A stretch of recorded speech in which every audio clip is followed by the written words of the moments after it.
My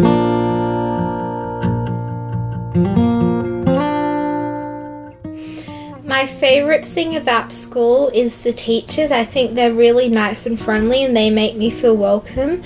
And I also like getting good grades because it makes me feel good about myself and I feel proud when I do it. And also, it's kind of like the thing that I'm good at. Like, some people are like known for being really funny, other people are really sporty. I do well at school. That's like kind of like the things that I'm good at.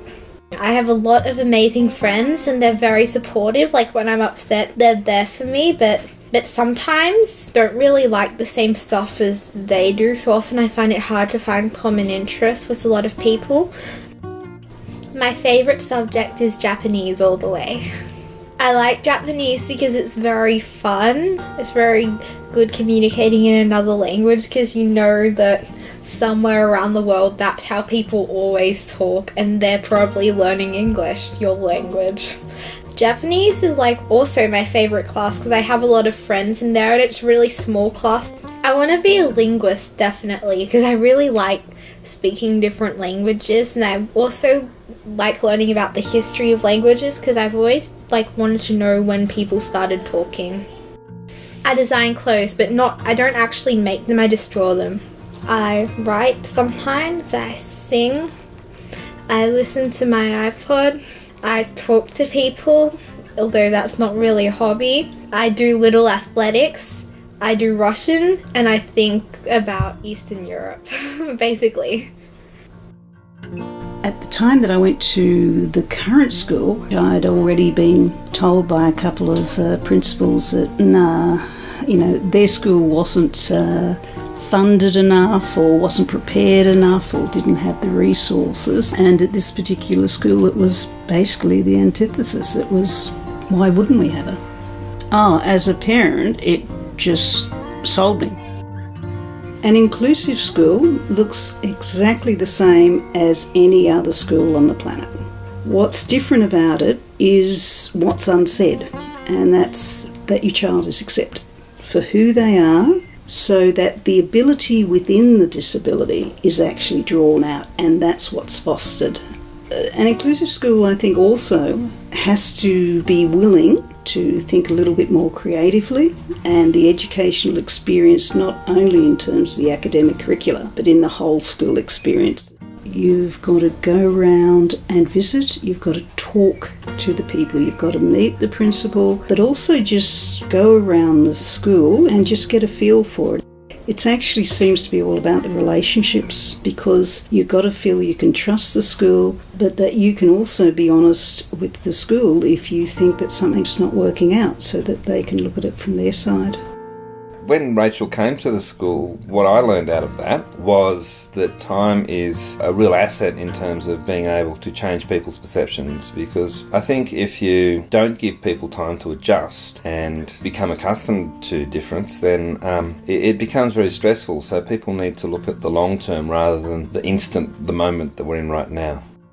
I taught Rachel math and she hasn't really had any issues with content, so it was more about how do we get Rachel to strengthen and form relationships and be able to work with people in group situations, which she did fantastically well. Occasionally there were challenges and she would come and say to me, Mr. Kruger, this is not quite going right, and we would try and sort it out, and without fail her peers around her stepped up to the plate. As far as treating Rachel and her family any differently, I don't believe that I did.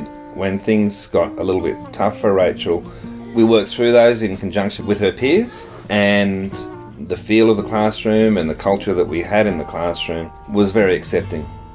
For me, it's been about having the other kids embrace diversity in the classroom and to be able to see that it's okay to be different in a community. And it's not just for the kids, because the teachers have also come on board. As Rachel's grown up and the teachers have become accustomed to how she deals with different circumstances, there's not that anxiety anymore. And so that's a pleasing thing, because that's what inclusion's about. Paul was a standout at the school for being easy to contact.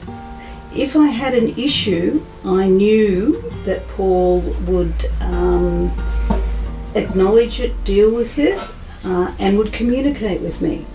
and I knew I could trust him. It's interesting that from his perspective, it didn't take much time, but from the parents' perspective, I was blown over. I tried to find other jobs. I am very excited to go to a job interviews. I had to apply online and prepare my resume. I felt happy in the interview. They sent me an email and saying I didn't get a job. I don't know why.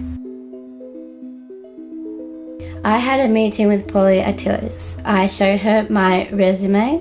She asked me questions about me as a person and got information about my skills from my folder. Next week, I met with Chef. I was so excited.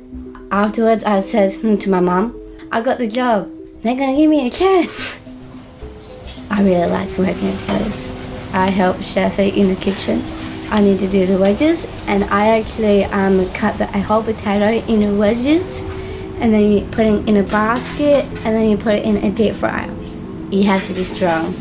I peel the carrot as well, yeah, and also after that I doing the beans, and then I peel the onions. Yeah, lots of safety things. You have to wear your hair up. You need to practice saying, I'm behind you or I'm beside you, and also I'm coming with knife. Always wash your hands before you cook. I always try my hardest at work. I make sure my uniform is clean and ready. Make sure I'm there on time. I feel supported in my job. I actually talk with people at work. When I was on holidays, I went to work at Tilly's. Yeah, it's so fun.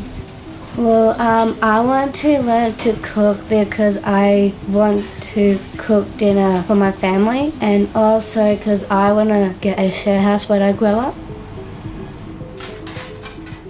Well, her mother came and saw me and just explained that she was an enthusiastic young woman who wanted to get involved, and we knew that she could contribute. She cuts buckets and buckets of wedges, which is fantastic. It's one of our signature dishes, and people love the fact that they're organic potatoes and they're hand cut. So she's contributing a really big part of that. And she cuts tomatoes. Her knife skills are very good. I think it's her outlook and her attitude to the work. She's very excited and enthusiastic about everything, and often she'll come in at 6 o'clock and the other staff have been here for 9 hours, and you can see them visibly pick up just because of her enthusiasm. And she's been at school all day, but it doesn't seem to worry her. She comes in, bounces in with lots of energy. That's a real shot in the arm for all the staff. And on the ball, she's really on the ball, misses nothing. She's actually very efficient. She'll ask for the next task, whereas often even qualified staff won't do that. So she's productive, and she's a great ingredient in the kitchen. Yes, I would definitely recommend that entrepreneurs look at people with varying abilities. Definitely works.